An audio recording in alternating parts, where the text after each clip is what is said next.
Bonjour à tous, bienvenue dans ce nouveau webinaire. Comme à chaque fois, on va laisser une minute pour que tout le monde puisse se connecter et à 11h01, on démarrera.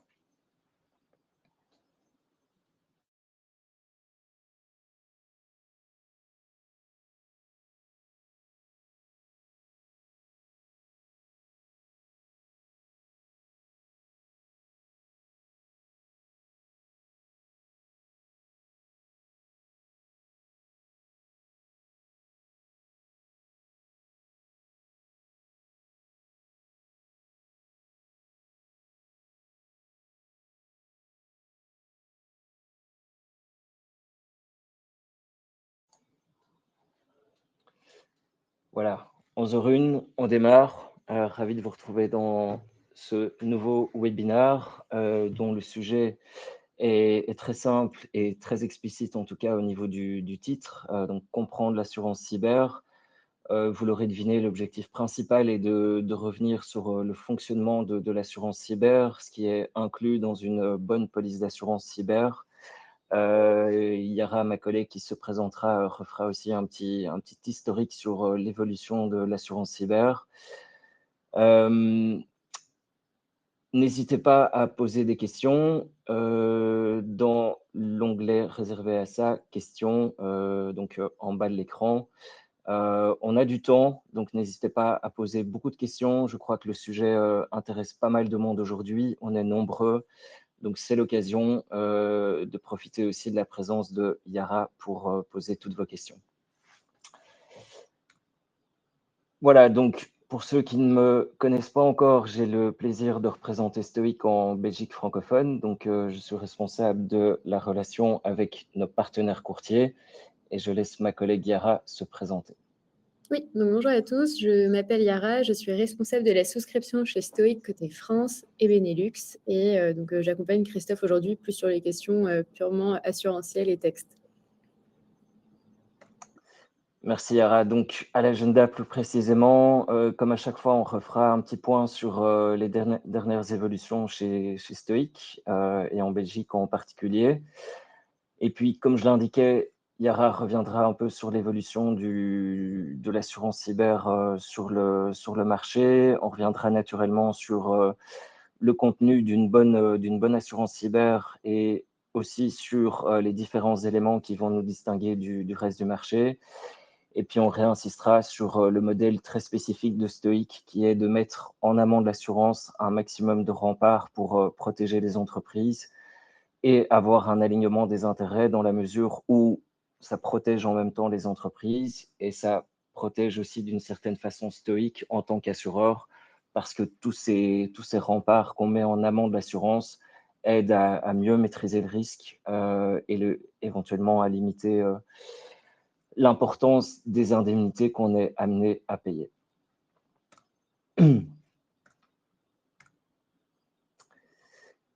Alors, pour commencer avec ce slide qui commence à être connu par la plupart d'entre vous, l'idée est principalement de revenir sur les derniers chiffres, sur l'évolution de Stoic, sur nos porteurs, parce que pour rappel, Stoic est un souscripteur et notre risque est porté par AIG depuis maintenant quelques semaines en Belgique, à hauteur de 50%. Et les 50 autres pourcents sont portés par Tokyo Marine HCC et Axeria, qui n'est pas repris ici. Nous sommes réassurés par Swiss Re et Munich Re est un de nos investisseurs. Donc, il était important dès le départ pour Stoic de s'entourer de partenaires solides et fiables parce que l'ambition de Stoic est d'être là encore pour longtemps. Et si il y a une activité trop importante au niveau de nos porteurs et un manque de stabilité, ce n'est pas cohérent avec nos ambitions. Donc, c'est important de sélectionner des partenaires de renom et solides pour pouvoir se projeter sur le long terme. Stoic est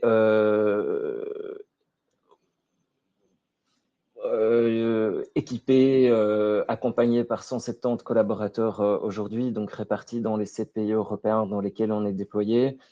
Donc, pour la plupart d'entre vous, vous savez que dès le départ, Stoic, qui a été créé en 2021, a pris un virage cybersécurité exclusivement. Donc, dès le départ, notre solution a été construite sur la cyber. Et donc, sur les 170 collaborateurs que compte Stoic aujourd'hui, environ la moitié a un profil d'ingénieur en cybersécurité, d'ingénieur informatique, d'ingénieur de tout type. Et on a également des juristes pour couvrir la partie purement juridique au niveau des garanties qui sont accordées. On y reviendra régulièrement. Ce sont donc des collègues qui font partie de nos équipes de gestion d'incidents notamment, parce que Stoic a la particularité d'avoir internalisé son équipe de gestion d'incidents, là où le reste du marché externalise ça chez des prestataires externes.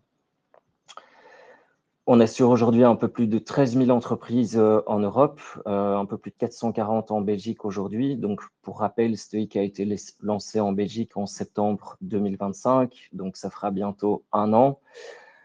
Notre unique canal de distribution reste et restera le courtage. Donc, on collabore aujourd'hui avec un peu plus de 2000 partenaires en Europe, un peu plus de 350 aujourd'hui en Belgique. Et au niveau des pays européens dans lesquels on est déployé, je vous laisse découvrir les petits drapeaux qui sont repris ici. Voilà en quelques chiffres où se situe Stoic aujourd'hui. Alors, au niveau belge, on a 7 collaborateurs aujourd'hui qui sont dédiés à la Belgique, dont je fais naturellement partie en tant que responsable pour la Belgique francophone. On va retrouver Yara qui, vous l'avez compris, est notre responsable souscription pour la Belgique. Et puis alors, on a Denis qui est consacré à la gestion d'incidents pour des clients plutôt néerlandophones. Steph qui est notre country manager. Alexandra qui est mon équivalent pour la Belgique néerlandophone. Yvonne qui se charge de tout ce qui est post-sales. Donc, une fois qu'un contrat est signé, elle s'assure que votre expérience en tant que courtier soit la meilleure possible. Lorsqu'il s'agit d'émettre un avenant, lorsqu'il s'agit de questions sur la facturation ou autre. Et alors, Loïs qui nous accompagne pour toutes les questions de marketing. Christophe, excuse-moi, je crois que tu as un problème de micro. Il y a un effet assez brouillé qui ressort pendant que tu parles. Je ne sais pas si je suis la seule à l'entendre ou pas.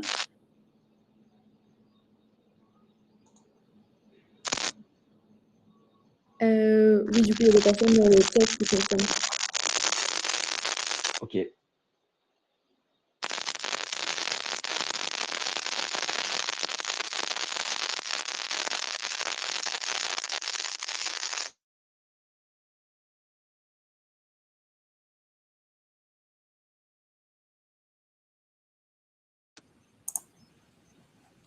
Est-ce que c'est mieux? Oui, beaucoup mieux, c'est bon. Ouais. Merci. Ok, pardon pour ça. Alors, la plupart d'entre vous doivent savoir qu'entre-temps, Stoic Belgium fait partie de BOA, qui est donc l'association belge de souscripteurs mandatés. Une des conséquences est notamment qu'aujourd'hui, dans le cadre de la convention qu'on propose à nos partenaires courtiers de faire signer, elle se base sur le template BOA, ce qui était notamment attendu des fédérations FEPRABEL et FVF. Donc aujourd'hui, cette nouvelle convention est disponible sur votre espace courtier. J'ai fait ici un screenshot de l'endroit où ça se trouve. Donc sur la gauche de l'écran, dans l'onglet Informations, vous retrouvez le contrat de co-courtage. Alors ne tenez pas compte de ce titre qui est erroné, qui tient compte de la situation antérieure. Mais le contrat en tant que tel est bien un contrat sectoriel qui est donc celui qui a été approuvé par FEPRABEL. Donc, pour ceux qui ne l'auraient pas encore fait, je vous invite à le signer, comme ça c'est en ordre. Et peut-être par la même occasion, pour ceux qui ne l'auraient pas encore fait non plus, téléchargez votre RIB pour qu'on puisse payer les commissions en bonne et due forme. Vous avez sans doute lu ou entendu il y a quelques semaines aussi que AIG est donc est devenu un de nos partenaires en Belgique. Donc concrètement, AIG porte aujourd'hui 50% de tous nos nouveaux risques en Belgique. L'autre conséquence est qu'aujourd'hui, toutes les nouvelles soumissions qui seraient soumises à AIG pour des entreprises dont le chiffre d'affaires est inférieur à 250 millions d'euros seront automatiquement redirigées chez nous. Donc, le cas échéant, pour ceux d'entre vous qui travaillent avec AIG, pour être efficace, n'hésitez pas à directement nous approcher parce que de toute façon, AIG vous renverrait vers nous. L'autre conséquence, et ça c'est à votre discrétion, mais pour les contrats qui seraient en cours chez AIG et qui concernent des entreprises avec un chiffre d'affaires inférieur à 250 millions d'euros, vous avez la possibilité de présenter une offre Stoic dans le cadre du renouvellement. Donc nous disposons de la liste des contrats AIG qui sont placés chez chacun de vous pour les entreprises concernées. Et donc, petit à petit, je vous approcherai un par un pour vous partager cette liste et convenir ensemble de ce qu'on fait pour chacun des dossiers. On vous remet évidemment à chaque fois un comparatif entre les conditions d'AIG et celles de Stoic, mais rassurez-vous, il y a plusieurs éléments où on va largement se distinguer des conditions de Stoic. Et on y reviendra, mais rien que les outils de prévention qu'on met à disposition de nos assurés, donc pour maîtriser le risque et diminuer le risque de fréquence, sont clairement un élément qui va nous distinguer de AIG.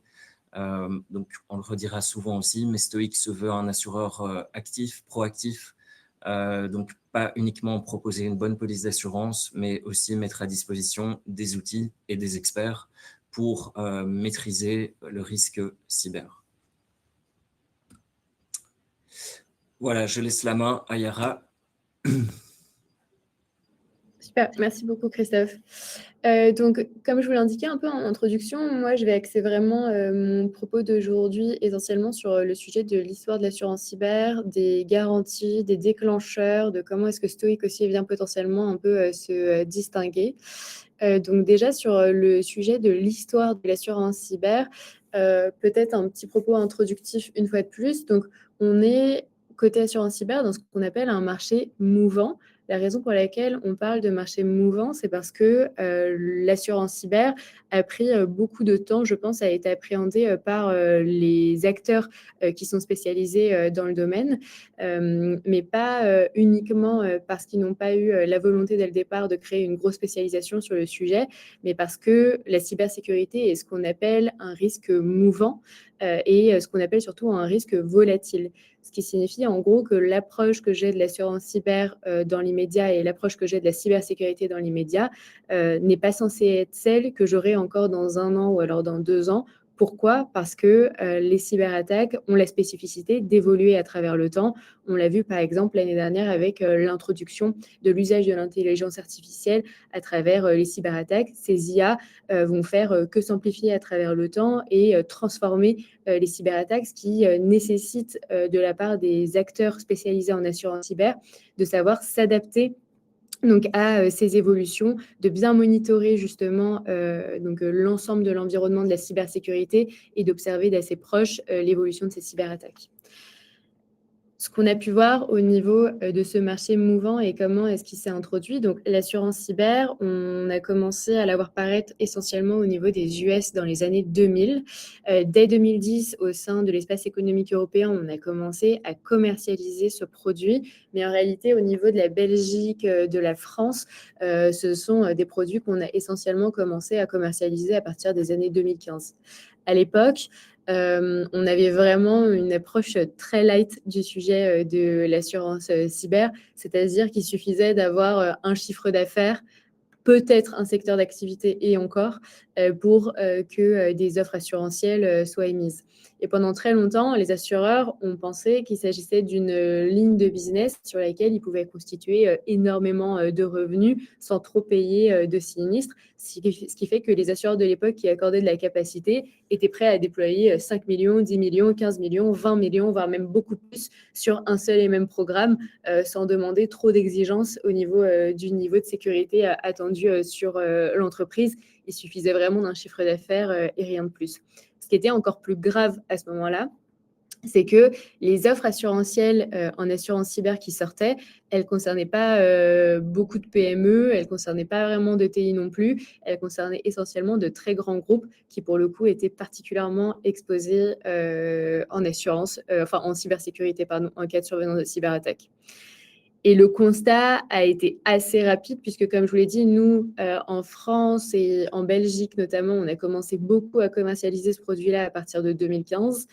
Dès 2020, donc en l'espace de 5 ans, l'ensemble du secteur de l'assurance cyber a été complètement chamboulé parce que les primes perçues étaient nettement inférieures au coût de la sinistralité en cours. Ce qui fait que, grosso modo, la plupart des assureurs se sont retrouvés dans le négatif. Ils se sont mis à payer bien plus en matière de sinistralité que les primes qu'ils avaient pu recevoir initialement.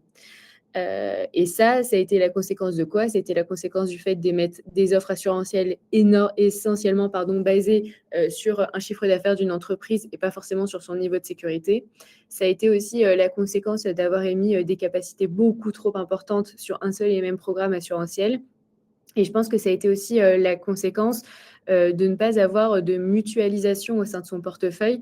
La mutualisation, c'est en gros avoir des PME en portefeuille, d'avoir des ETI et d'avoir des grands comptes. Si on concentre l'ensemble de son portefeuille uniquement sur des grands comptes, forcément, on n'a pas la capacité d'avoir cette mutualisation-là et de pouvoir aller piocher dans les primes de d'autres structures pour compenser des grosses cyberattaques en cours.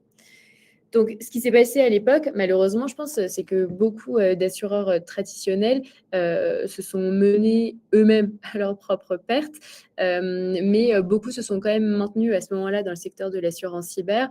Et ce qu'on a vu en 2020, c'est ce qu'on appelait du coup le hard market s'installer. Ce hard market n'a pas duré tant que ça, puisque entre-temps, je pense que l'ensemble des structures du marché ont revu leur approche sur le secteur de l'assurance cyber en se disant déjà de 1, mes primes assurantielles, c'est pas juste sur la base d'un chiffre d'affaires que je suis censée les émettre, mais je suis obligée d'avoir pas mal d'exigences. Ces exigences, elles vont être relatives notamment à un niveau de sécurité minimum attendu auprès des assurés, pour être certain qu'on ait la capacité véritablement de les assurer et éviter de reproduire des cycles similaires à celui qu'on a eu en 2020 notamment. La deuxième chose, c'est qu'entre-temps, il y a beaucoup plus d'acteurs sur le secteur de l'assurance cyber qui ont commencé à s'installer, Stoic y compris d'ailleurs, avec des acteurs qui se sont dit, mais en fait, c'est pas possible de commercialiser exclusivement un produit d'assurance cyber sans le coupler à des outils de prévention pour pouvoir maîtriser notamment beaucoup mieux les enjeux qui pourraient découler des enjeux systémiques, notamment en assurance cyber. Les enjeux systémiques, qu'est-ce que c'est? C'est quand plusieurs structures, c'est une des définitions qu'on pourrait utiliser, mais ce serait par exemple plusieurs entreprises qui n'ont aucun lien contractuel entre elles, mais qui sont victimes du même vecteur de cyberattaque au même moment. Donc typiquement, quand il y a une vulnérabilité critique qui peut être exploitée dans divers systèmes d'information de diverses entreprises, et par conséquent, plusieurs groupes de cyberattaquants vont essayer d'utiliser et s'introduire au sein du système d'information des assurés de par l'usage et l'exploitation de cette vulnérabilité critique. Une vulnérabilité critique, en gros, c'est une faille au sein du système d'information, c'est une porte ouverte qui permet à un cyberattaquant de pouvoir s'introduire au sein du système d'information. Donc tout ça pour vous dire que l'assurance cyber, comme vous avez pu le voir, elle a connu énormément de mouvements dû à son cycle, je pense, dans un premier temps où il y avait un manque de connaissance du sujet et progressivement, la connaissance a commencé à se construire et une meilleure approche aussi de la part de l'ensemble des assureurs spécialisés en assurance cyber a commencé à se construire aussi progressivement pour nous guider vers aujourd'hui. Ceci étant dit, maintenant, l'idée, c'est un petit peu de se concentrer tous ensemble sur le contrat d'assurance cyber et notamment quels vont être les types de cyberattaques, quels vont être les déclencheurs assez traditionnels d'un contrat d'assurance cyber. Ici, on s'est concentré sur une partie des déclencheurs de Stoic. Donc, il n'y a pas toute la liste de nos déclencheurs qui est ici. C'est seulement 4 d'entre eux. Ce pas des déclencheurs que vous trouverez dans l'ensemble des contrats d'assurance cyber, mais dans une majorité, vous retrouverez certains d'entre eux. Donc déjà, le premier déclencheur de base qu'on retrouvera dans l'ensemble des contrats d'assurance cyber, c'est celui de l'atteinte malveillante. L'atteinte malveillante, qu'est-ce que c'est? C'est une intrusion au sein du système d'information d'une entreprise sans y avoir l'autorisation.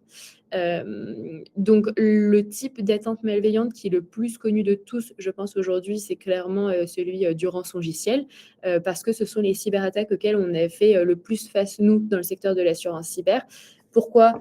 Parce que elles ont une vocation totalement lucrative, c'est-à-dire que le groupe de cyberattaquants, il ne va pas juste s'amuser à s'introduire au sein d'un système d'information, mais son objectif aussi, c'est d'obtenir de la rémunération au passage et donc de réclamer du coup une rançon dans le cadre de cette atteinte malveillante.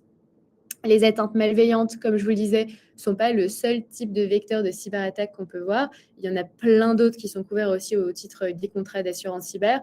On retrouvera notamment ce qu'on appelle le DDoS. Donc, le DDoS, en gros, c'est un ralentissement du système d'information dû à une intrusion au sein du SI, mais sans qu'il y ait eu encore de répercussions quelconques. Généralement, les DDoS peuvent être la conséquence de pas mal de choses. Ce serait par exemple un cyberattaquant qui essaye par exemple d'aller vers un rançongiciel, mais qui dans un premier temps a besoin de s'introduire progressivement à l'intérieur du système d'information et va créer un ralentissement sur celui-ci. Ou alors ça peut être à vocation, je ne sais pas, d'espionnage économique. Bref, il y a beaucoup de situations, beaucoup de types de cyberattaques qui en réalité sont couvertes à travers l'atteinte malveillante, mais la plus connue jusqu'à aujourd'hui reste totalement le rançongiciel, et je pense que ça, c'était su par tous. Le deuxième type de vecteur de cyberattaque qu'on retrouvera, c'est toujours une cyberattaque, mais on appelle ça la malveillance interne. Pourquoi? Parce qu'en fait, dans une atteinte malveillante, vous avez uniquement des tiers de l'entreprise qui ont participé à la cyberattaque, alors que quand on est sur de la malveillance interne, pour le coup, on a potentiellement des salariés même de l'assuré qui ont fait partie du groupe de cyberattaquants. La malveillance interne, elle n'est pas systématiquement couverte aujourd'hui sur le marché. Tout dépend des exclusions qui y sont spécifiées. Ça peut être, par exemple, des exclusions qui vont porter uniquement sur les équipes informatiques, des exclusions qui vont porter de manière générale sur les personnes responsables au sein des entreprises, donc la direction générale aussi. Et à plus grande échelle, certaines polices du marché excluent totalement la malveillance interne. Donc, à partir du moment où un salarié a pris part à la cyberattaque, on considère que le salarié avait une connaissance du système d'information et que par conséquent, ce déclencheur-là ne peut pas faire l'objet d'une couverture. Chez Stoic, du coup, c'est un trigger, donc c'est bien un déclencheur aujourd'hui de notre contrat d'assurance cyber. La spécificité que je tenais à préciser concernant l'atteinte malveillante ou encore la malveillance interne, c'est que je vous l'ai dit, c'est une intrusion qui s'est faite au sein du système d'information. Qu'est-ce qu'on appelle, nous, le système d'information? Faut bien avoir en tête que ce qu'on va qualifier comme étant le système d'information, c'est pas uniquement tout ce qui est hébergé on-premise, donc au sein même de l'entreprise. Ça va pas être juste les outils que l'entreprise elle-même a mis en place, mais ça va être aussi tout l'hébergement qu'elle met en place, notamment chez ses prestataires informatiques. Donc, si demain, par exemple, l'hébergeur de données d'un assuré est lui-même victime d'une cyberattaque, nos garanties dans le cas de notre contrat d'assurance cyber chez Stoic vont pouvoir quand même se déclencher pour couvrir les pertes d'exploitation, les enjeux en matière de responsabilité civile et autres qui pourraient en découler chez notre assuré. Donc, on a vraiment une définition du système d'information qui est très élargie. Elle ne se contente pas juste de se baser sur les outils qui sont exploités et mis en place au sein du système d'information de l'assuré chez lui, dans son entreprise, mais ça va être aussi tout l'hébergement auquel il va faire appel chez un hébergeur de données, un prestataire ou autre. Donc, on a vraiment une définition très élargie du système d'information, ce qui donne évidemment un sens beaucoup plus meilleur finalement à la couverture d'assurance cyber. Parce qu'aujourd'hui, si on ne couvre pas les prestats, si on ne couvre pas l'indisponibilité de l'hébergeur, forcément, il y a une grosse partie des types de cyberattaques, notamment du systémique, qu'on vient d'une certaine manière exclure de la police.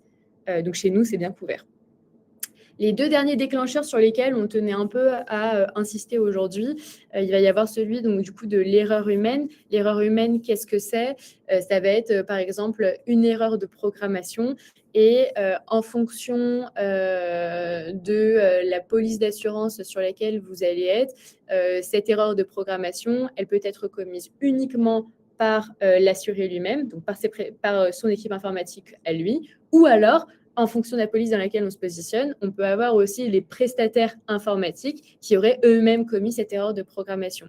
Je tiens juste à mettre fin dès à présent peut-être à une idée reçue. Parfois, on nous pose la question qui est oui, mais en gros, quand un collaborateur reçoit un mail de phishing et qui clique par erreur sur le mail de phishing, est-ce que c'est une erreur humaine?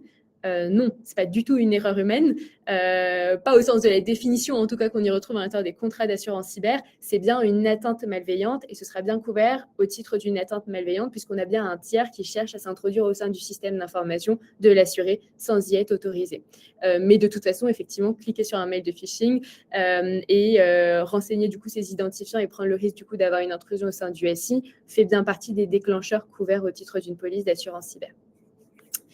Et pour terminer du coup sur le sujet des déclencheurs et de cette slide, je tenais peut-être un peu plus à insister sur le sujet de l'ingénierie sociale.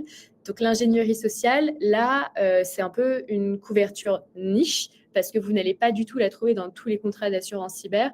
Chez Stoic, en gros, on a un volet de notre couverture qui est dédié à l'assurance fraude, en fait, puisqu'on va venir couvrir la cyberfraude, avec intrusion au sein du système d'information, mais on va aussi couvrir l'ingénierie sociale. Donc l'ingénierie sociale, ça va être une fraude sans intrusion au sein du SI. Ça va être par exemple la fraude au président, le faux vie, donc faux ordre de virement reçu par mail. Tout ça fait bien l'objet d'une couverture à travers notre contrat. Et enfin, on a aussi une garantie en matière de responsabilité civile en cas d'ordre de paiement frauduleux.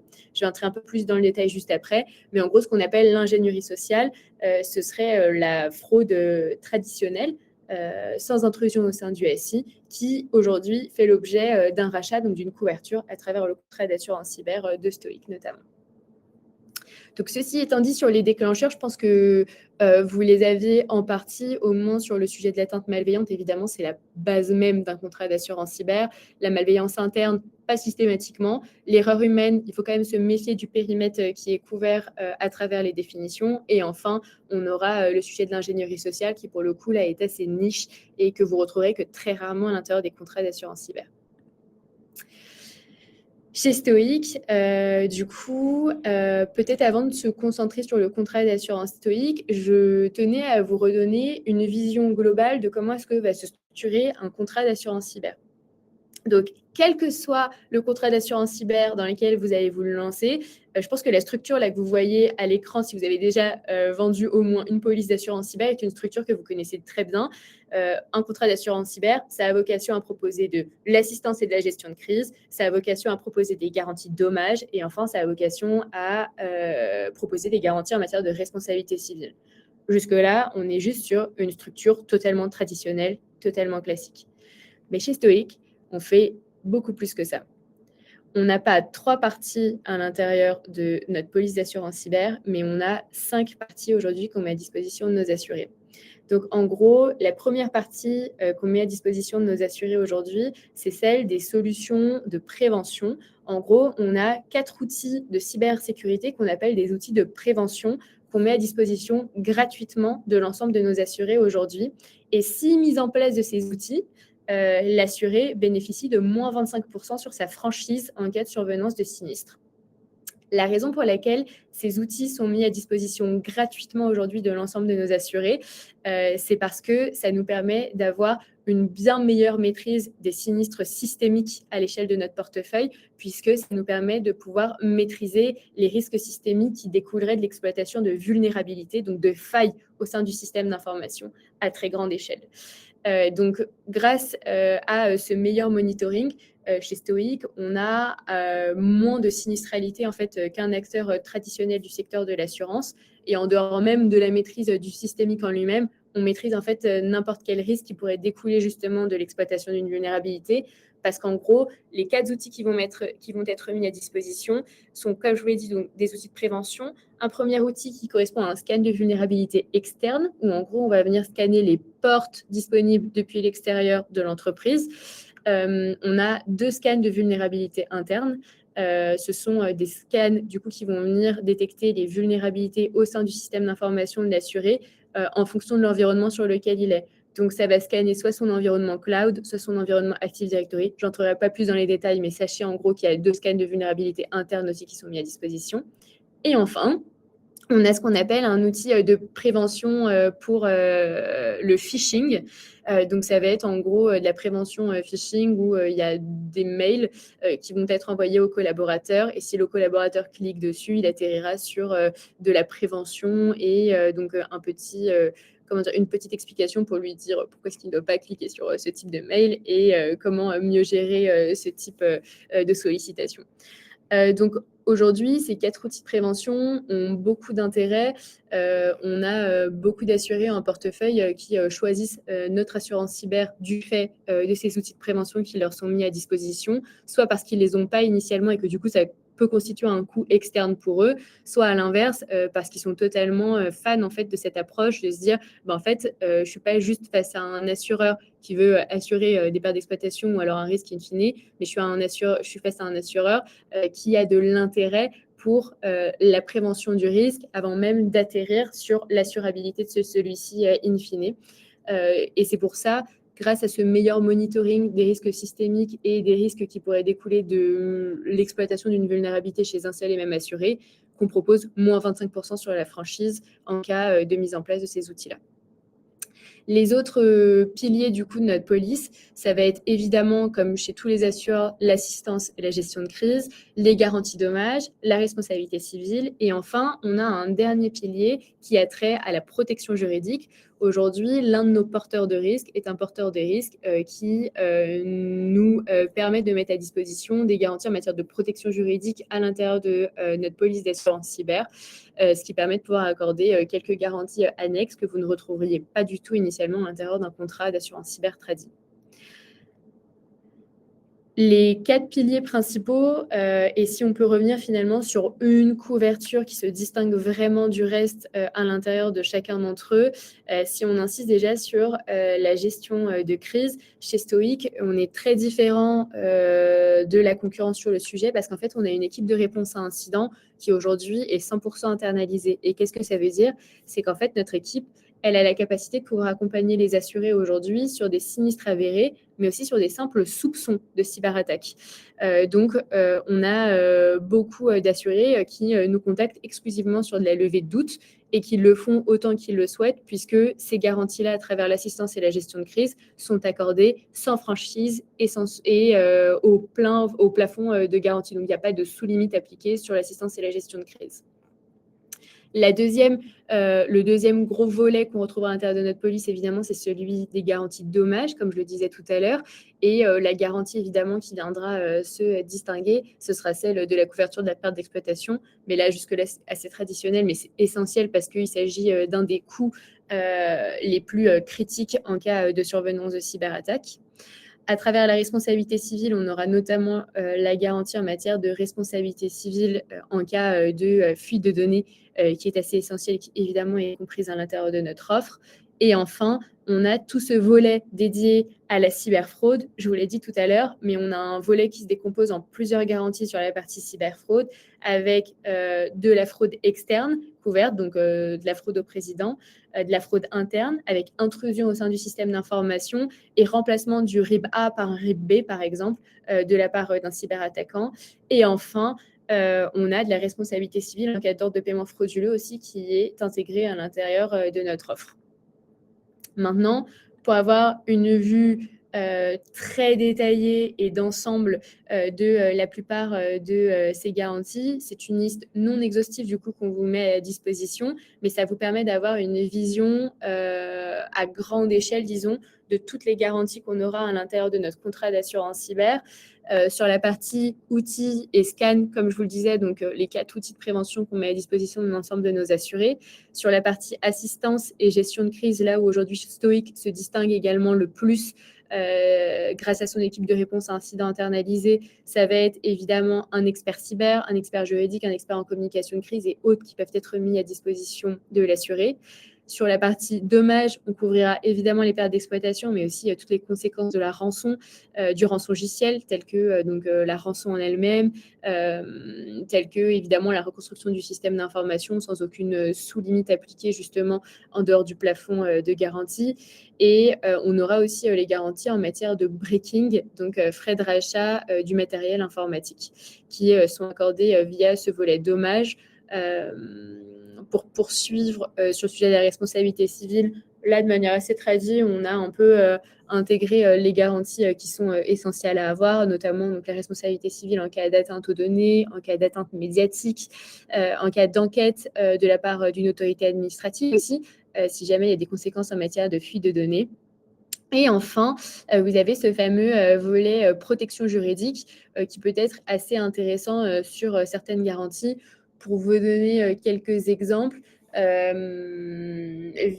la partie protection juridique, si par exemple l'avocat qui a été choisi par l'assuré n'est pas accepté par Stoic parce que le référent de crise estime que cet avocat-là ne peut pas être couvert, à travers la protection juridique, vous avez tout de même une garantie qui vous est accordée et qui vous permet d'aller quand même vers le cabinet d'avocat de votre choix à hauteur d'un certain plafond accordé au titre de cette garantie. Donc vraiment, cette partie protection juridique, c'est un plus, c'est un gros avantage qu'on accorde aujourd'hui à nos assurés et principalement, je pense, pour les plus petites boîtes qui auront un intérêt particulier à se tourner vers ce genre de solution parce qu'aujourd'hui, c'est un all-in qu'elles retrouveront à l'intérieur de la police d'assurance cyber proposée par Stoic avec les outils de prévention, avec l'assistance internalisée, le dommage, la responsabilité civile et enfin la protection juridique sur les événements concernant le cyber. Donc, voilà pour ma partie relative aux garanties. Christophe, je te redonne la parole, il me semble. Merci Yara. Il nous reste du temps, donc n'hésitez pas à poser de nouveau toutes les questions que vous souhaitez. De mon côté, et un peu en guise de conclusion, je souhaitais partager ce slide avec vous qui illustre encore un peu plus le modèle de Stoic, qui a donc pour vocation d'amener une approche à 360 degrés en matière de gestion du risque cyber pour une entreprise. Donc, le slide illustre ici finalement les 4 remparts qu'on va mettre en amont de l'assurance pour maximiser les chances d'éviter un incident ou, le cas échéant, s'il survient, de le gérer le plus efficacement possible pour pouvoir faire redémarrer notre assuré le plus vite possible. Donc, Yara en a déjà pas mal parlé, mais la vocation de l'aspect de prévention chez Stoic, c'est de couvrir aussi bien les risques techniques que les risques humains. Donc, les risques techniques, Yara l'a dit, on va retrouver une série de scans. Ça, je pense qu'on ne l'a pas encore évoqué, mais le scan externe qu'on fait tourner va aussi aller scanner tout ce qu'il y a sur le dark web. Donc, le dark web, c'est là où on va retrouver toutes des choses illégales, des choses qui ont été volées, des armes, de la drogue, toute une série de joyeusetés, et y compris des données personnelles qui ont été volées et qui ont donc fuité un jour ou l'autre. Donc, lors de ce scan, on va aller voir si typiquement il y a des adresses email et des mots de passe propres à l'assuré qui ont fuité et qui sont donc en vente aujourd'hui sur le dark web. Et donc, qui va aller acheter ça? C'est forcément le cybercriminel qui va s'en servir pour tenter de pénétrer dans le système d'information de l'assuré, ou, le cas échéant, pour usurper l'identité de quelqu'un sur base des données qu'il retrouve sur le dark web. Donc ça, c'est les risques techniques. Alors, forcément, dans le futur, le risque technique restera un risque à surveiller de très près. Maintenant, on en a déjà beaucoup parlé, l'intelligence artificielle est en train d'exploser, de faire des miracles. Je crois qu'on n'est qu'au début de cette révolution. Et donc, potentiellement, dans le futur, l'intelligence artificielle, et c'est une bonne nouvelle, va permettre de limiter de plus en plus, finalement, le risque technique. Alors, ça ne veut pas dire que, pour autant, il n'y en aura plus, mais potentiellement, ça va quand même fortement aider. Et donc, ce que feront les criminels, ils se diront, exploiter une vulnérabilité technique, ça devient de plus en plus compliqué. Donc, ce qu'on va faire, c'est exploiter une vulnérabilité humaine. Donc là, ils vont aller chercher le collaborateur de l'entreprise, essayer de le tromper d'une manière ou d'une autre, et grâce à ça, de perpétrer une fraude ou une attaque de tout type. Donc, c'est important aussi de mesurer le risque humain, et ça, Stoic propose de le faire à travers sa solution de simulation de phishing et des capsules de formation pour sensibiliser les collaborateurs à ce risque-là. Comme troisième rempart, on va évidemment retrouver, alors non, évidemment, ça porte plutôt sur la réponse à incident. Il y a un rempart avant ça qui est les services managés. Donc, jusqu'ici, Yara s'est concentré sur l'assurance que propose Stoic, sur les outils de prévention qu'on inclut avec l'assurance et sur le service de réponse à incident qui est également inclus avec l'assurance. Donc, tout ça est inclus dans la prime que l'assuré paye. Au-delà de ça, et pour aller un cran encore plus loin, Stoic est capable aujourd'hui d'équiper vos clients avec deux solutions. La première, c'est ce qu'on appelle une solution MDR, pour Managed Detection and Response, où en gros, l'idée est d'être capable, à l'aide d'agents qu'on va installer dans les systèmes d'information, dans les postes de travail, dans les serveurs, des agents qui vont être capables d'aller détecter des tentatives d'intrusion, des comportements suspects, voire des intrusions avérées. Donc, vous voyez ça un peu comme un antivirus 10.0. Ce n'est pas le sujet d'aujourd'hui, mais un antivirus aujourd'hui est clairement insuffisant pour s'estimer protégé. Il y a des tonnes d'autres méthodes pour faire du mal à une entreprise aujourd'hui. Et donc, le but de ce MDR, c'est d'aller équiper les systèmes d'information avec des agents ultra intelligents qui ont cette capacité d'aller détecter des événements suspects et de tenter d'y répondre un maximum. Le cas échéant, tout ça est monitoré en 24/7 par nos équipes, et s'il faut une intervention humaine, sur base de ce qui a été détecté, ils interviennent en 24/7. Donc là, en l'occurrence, le prix que le client paye pour cette solution, qui vient donc en plus de la prime, inclut le coût de licence, donc pour cet agent qu'on va aller équiper dans les postes de travail et les serveurs, et le coût de nos services managés en 24/7. Pour info, en 2025, nos clients qui étaient équipés de cette solution ont subi 0 cas de ransomware. Donc, le ransomware, c'est ce qui peut arriver de pire à une entreprise. Tout est bloqué, tout est chiffré, elle ne sait plus du tout travailler, on n'a plus accès à rien. Et c'est assez complexe à résoudre. Dans notre dernier rapport de sinistre, on observe qu'en 2025, il nous fallait en moyenne une quarantaine de jours avant de pouvoir dire à notre assuré, tu es complètement relancé, redémarre à 100%, là où les années précédentes, on était sur des délais moins élevés. Donc, ça démontre à quel point tout ça se complexifie. Donc, c'est vraiment le pire qui puisse arriver à une entreprise. Et en 2025, en tout cas, nos clients qui étaient équipés de cette solution ont subi 0 cas de ransomware. L'autre solution, c'est ce qu'on appelle email security. Donc, Yara, on a beaucoup parlé. La fraude, ça devient un risque prédominant dans notre portefeuille et probablement dans celui de nos confrères. Et donc, toute la logique de Stoic, c'est de se dire, sur base notamment de ce qu'on observe dans nos sinistres, c'est de se dire qu'est-ce qu'on peut mettre à disposition de nos assurés pour réduire ce risque. En l'occurrence, on a sorti Email Security, qui, même principe, est un agent qu'on va aller cette fois implanter dans les boîtes mail et qui a pour objectif, pour mission, de détecter les tentatives de fraude dans les boîtes mail. Donc, en 2025, ce qu'on a observé, c'est que 60% de nos sinistres, c'était de la compromission de boîte mail. Donc, c'est important parce que une compromission de boîte mail, ben, aujourd'hui, tout le monde utilise une boîte mail pour travailler. Et donc, ce qui est intéressant, c'est qu'on observe que finalement, les criminels, c'est pas tellement, en tout cas en 2025, par d'autres méthodes qu'ils essaient de compromettre les systèmes, c'est via tout simplement la boîte mail. Et dans la plupart des cas, suite à cette compromission, ça découle sur une fraude.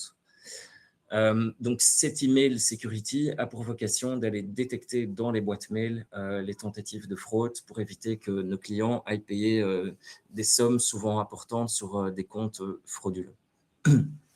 Donc, ces deux solutions, vous l'avez compris, sont vendues en option. En plus de l'assurance, on a une équipe dédiée à ces sujets parce que c'est évidemment complexe et on s'écarte de l'assurance pure. On a une équipe dédiée qui s'occupe de ça. Donc là, le cas échéant, c'est quelque chose qu'on peut présenter éventuellement avec vous, à vos clients, pour aller les équiper avec ça. Et forcément, un autre impact de ces deux solutions, c'est de récompenser d'une certaine façon l'assuré, parce qu'on lui dit, on a confiance dans les outils qu'on te propose, et donc ça nous permet d'être plus serein sur la largesse des garanties qu'on met à ta disposition. En l'occurrence, si le client souscrit à Email Security, deux des impacts, c'est qu'on supprime la franchise et qu'au niveau des sous-limites, on fait x4. Donc, ça devient quand même une garantie quasi aussi importante que la garantie générale. Pour Stoic MDR, là, l'impact est uniquement sur la prime où le client bénéficie d'une réduction de 15% sur sa prime. Vient ensuite le dernier rempart, la réponse à incident, dont Yara a déjà beaucoup parlé et sur lequel je ne reviens pas. Et alors, l'assurance qui va venir indemniser, le cas échéant, les différentes pertes pour notre assuré. Donc voilà, en 5 blocs, le modèle de Stoic, l'intérêt de Stoic pour vos clients. C'est évidemment un modèle dans lequel on croit beaucoup, qu'on cherche constamment à faire évoluer, de nouveau notamment sur base de la sinistralité qu'on observe, en se disant au niveau des garanties et au niveau des outils avec lesquels on peut équiper nos assurés, qu'est-ce qu'on peut faire pour réduire le risque de l'assuré et en même temps le nôtre. Voilà. Je crois qu'Yara a répondu à des questions en direct dans le chat. Je ne sais pas s'il y en a qui restent ouvertes. Ouais, donc on enverra naturellement la présentation. Sachez aussi que le webinaire est enregistré et qu'il sera disponible sur notre chaîne YouTube. Donc ça, je pourrais partager le lien avec vous également. Et c'est d'ailleurs une chaîne sur laquelle vous retrouvez tous nos webinaires. Donc intéressant d'y jeter un œil aussi pour revenir sur l'un ou l'autre sujet.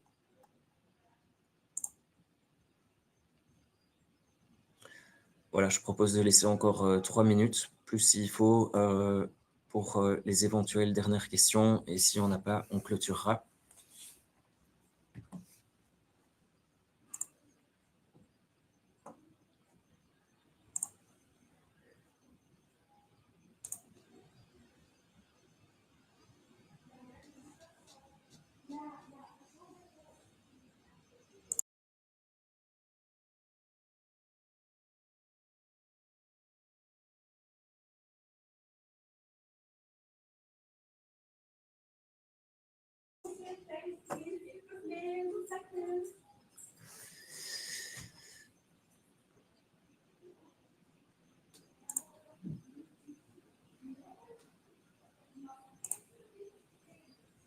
Et voilà, à part des merci pour lesquels on vous remercie, je ne vois pas de nouvelles questions rentrer. Maintenant, vous savez que il y a plusieurs façons de nous joindre et de me joindre en l'occurrence. Donc, je suis là pour vous accompagner. On a aussi le chat sur l'espace courtier, derrière lequel, rassurez-vous, se trouvent des humains et pas des robots. Donc, il y a toute une équipe à votre disposition aussi pour répondre à vos questions. Et alors, c'est quelque chose que je répète régulièrement, mais si vous vous sentez plus à l'aise qu'on présente ensemble, en tout cas, les premières offres à vos clients, c'est quelque chose que je fais volontiers aussi, ou éventuellement un de mes collègues. Comme ça, vous voyez aussi un peu comment on déroule, comment on amène le sujet et comment on s'adapte aussi, évidemment, à la typologie de risque du client, parce qu'évidemment, entre un cabinet d'avocats ou une librairie, les risques ne sont pas les mêmes. Donc, c'est important aussi d'essayer d'arriver avec des éléments qui sont pertinents pour le risque spécifique de l'assuré. Voilà, plus que des merci. Merci à vous pour la participation. Merci Yara de m'avoir accompagné sur ce webinaire. Et il nous reste à vous souhaiter une très bonne journée. Bonne journée à tous. Au revoir. Merci à tous.